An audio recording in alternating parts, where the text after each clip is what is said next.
Welcome back to my channel. It's great to see you again. In this video, I'm going to take some time to talk about the Zune Smooth 5. I am an iPhone 12 Pro Max user. I have the Polar Pro case and a collection of filters and lenses for it. Now I like the case. I like the filters. What I didn't like was that no gimbal on the market supported this gear until now. Now I'm grateful to have a gimbal that finally supports my iPhone 12 Pro Max accessories. However, things aren't perfect, and that's what I want to talk about in this video. What I'm mostly going to focus on is my experience with the apps. Now you can see here, I just had the ZY Play app. Now this is the app that I've had for years because I also have a Zune Crane Plus, and this was the app that I needed to control it. However, this is not the app that you have to have for the Zune Smooth 5. You have to go to the App Store and find the ZY Cami app. I'm going to go ahead and download it.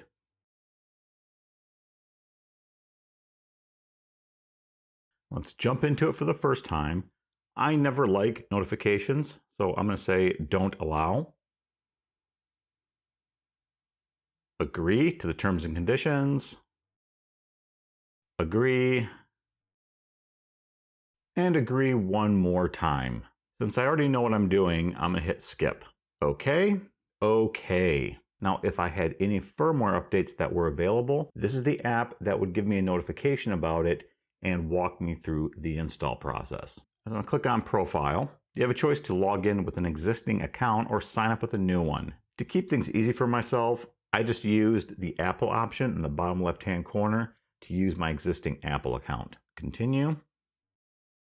There's this Zune Prime. Now I don't know too much about it, but I thought I would check it out, and I signed up for a 1-year account. And I guess I'll circle back around in a year and tell you if I think it's been worth it, but I'm going to circle back later in this video and talk about some of my complaints about the service that I've already run into. Now they have all these social media features where you can browse content made by other users. To be completely honest, I'm just not interested in that. I'm just interested in using my device. So I can't really tell you about my experience with this because I have no experience. I'm going to jump into the camera app and connect. Okay. Okay. Allow access to my photos. I'm going to go ahead and just skip this because I already know what I'm doing. I will say that I feel that this camera app is pretty basic, though not as basic as the stock camera app on the iPhone. I first want to talk about the wheel on the side of the gimbal. If you dial it back and forth, it allows you to zoom. If you press the button, what it's supposed to do, according to Zune, is allow you to control focus.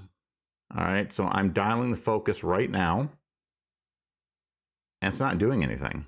And I've seen other YouTubers complain about this. We'll circle back around and talk about this control in a few minutes. Next, I'm going to press the menu button. And what it does is it toggles me back and forth between smart and video mode. It's important to note that it will not remember the mode that you were previously on before going to smart. If I went to pano and I pressed menu and I go to smart and I press menu again, it takes me back to video and not pano. I'm going to press the button on the top, and that allows me to change the video settings. If I move the wheel, I can cycle between the resolution and the available video rate for that resolution. To close this, I just simply press the menu button. Now, if I press the ISO button, we see it doesn't do anything. I mean, nothing. What's up with that? Now I'm going to press the display button. And nothing. Now, if I press the play button, the very bottom of the wheel, it will let me view my recent media. Just using the wheel, I can cycle through my media. I can select specific media by clicking the center button, the one with the little light bulb on it. I'm going to press that same button again because to me that seems logical. And nothing. Pressing the various buttons and it just closes out the window. Doesn't make any sense. I'm going to jump back in. Maybe I have to press this button right here, the record button. Oh, nothing.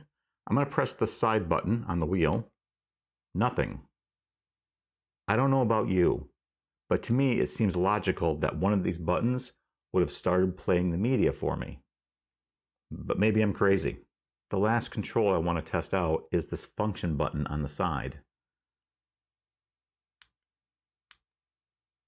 I'm pressing it, and nothing is happening. What is going on? I paid good money for this gimbal. So I did some research, and I found out that you also have to download this StaCam, S-T-A-C-A-M. And just an FYI, this is not a third-party app. It is made by the same developers as the ZY Play and ZY Cami apps. All right, let's launch the app. So the first thing that I noticed was that the UI did not automatically orient itself to my phone. I'm going to do this all in portrait. How irritating. Agree. I'm going to skip all this. Yes to my camera. Yes to Bluetooth. Yes to microphone. And you can see that the app is still in landscape mode. If you want it to go to portrait mode, you have to open up the preferences, go to filming, and click on portrait mode. Now I want to log in to my Zune Prime account. So in theory, any features in this app that requires Zune Prime membership, I should be able to access, right? Hey, look at that. The app is now oriented correctly. Let's dive into the controls. Now, first thing we got to do is connect the gimbal. Press the Bluetooth icon, connect to my gimbal. There we go. Now, in the same order as we tested the last app, let's start with the zoom wheel. So the zoom works, but if you notice, the small difference between this app and the last one is that this app is not supporting the ultra-wide lens. I don't know if that's an oversight, but to me that's mildly irritating. Let's push the little button, and now we're going to see if the focus pull works. Oh, look at that. Well, at least I can do a focus pull. Let's see if the same control for the resolution works. That works like the last app. It also has some presets here for filming mode, which, to be honest, I haven't really used those yet. I'm going to hit the menu button to exit this. Hit the ISO button. And now we have exposure controls. Now this button did not work on the other app. Of course, it's an automatic, so if you want to change that, you have to press the center button on the wheel, and you have to rotate the wheel to adjust it. I'm going to press the button to go back to automatic. To go to the next control, you need to press the right button on the wheel. And this is the ISO. Again, we can change ISO manually. I'm going to go back to automatic, and then I'm going to press the button again. And now we're manually adjusting the white balance. So I'm going to press the button and go back to automatic. Now let's say that I wanted to jump back to the ISO setting really quickly. You would think that all you have to do is press left on this control. No. You can only go right. So I have to press right twice to get to ISO. So you can only go right, you cannot go left. Makes a lot of sense, doesn't it? We're going to try out the display button, and that will hide almost all the UI elements except for the record button. Now, if you press display again, they don't come back. You have to hit menu to bring back the UI elements. I don't know if that makes sense to you, but it doesn't make a lot of sense to me. Okay, now we're going to try the media playback. So what it went to was the album for this app, not my phone's album. I'm going to try recording a video really quickly. That's the problem. I need to allow access to my photos. I'm going to stop this video, hit the play button, and it still does not show me the photo album on my phone, just the video that I recorded. Let's press the center button to select that. Now let's see if we can actually play the video from this app.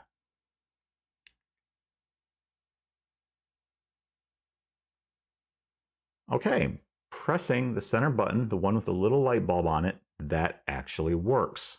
Press menu twice to get back to the main screen. Okay, let's see if the function button works. Press the function button. Ooh, we have some functions. We have focus peaking, zebra pattern, fade color. Now, if you look closely, there's that little P icon, which I believe means the Zune Prime. So I'm going to try to use this because I am a Zune Prime subscriber. Go to XY Cami to subscribe, Prime Plus, and enjoy following privileges. I did subscribe. I showed you all I subscribed for a year. Why can't I use my features? Well, just to be thorough, I'm going to say go to ZY Cami to subscribe. Maybe I missed something. And right there, it's saying your Prime has 324 days. I am a subscriber. What's going on? Ooh, we have LUTs. Let's check out the LUTs that are available. So there is a log LUT, but I want to know if this will shoot in 10-bit because I really don't like shooting in log with 8-bit video. And I've been through the preferences. Unless I've missed it somewhere, I did not see anything about enabling 10-bit video. Oh, we got some cute little LUTs. Ooh, there's a little Prime icon again. Those are Zune Prime LUTs. Well, we know I'm a subscriber, so I should be able to download those, right? Ah, ha, ha, ha, ha, ha, once again. This is so annoying. I have uninstalled and reinstalled these apps so many times. I've logged in, I've logged out, I've tried every combination that you can think of between two apps to try to get some sort of connection to work so I can use the features that I've paid for. And still nothing. I've contacted support, nothing. And to be honest, I do like the gimbal. Aesthetically, I like using the tool. My only complaint that I have so far is that the glue on this grip has come loose. In fact, it was loose when I got it. And I'm just going to fix that on my own. I'm not going to send it back in. It's just not worth the hassle. But it's been a decent gimbal. It supports my accessories, which we finally have. It does bum me out that there's only one company that makes a gimbal to support phones and their accessories. And they talk about filmmaking with gimbals, but there's no case support or filter support. I'm sorry, but filmmakers are going to use cases and filters. At least Zune's trying to do something, but they need to have some better support on their apps. It's really, really annoying. Now, I'm not trying to discourage anyone from getting this gimbal. It does work really well. And I think the weakest point of this gimbal is the apps. If they can resolve that, they'll have a good product. I hope this video was useful. If you found a way to make this work, please share it in the comments. I'd really appreciate it, and I think others might appreciate it as well. That's all I got for this video. Thanks for tuning in, and I'll see you again next time.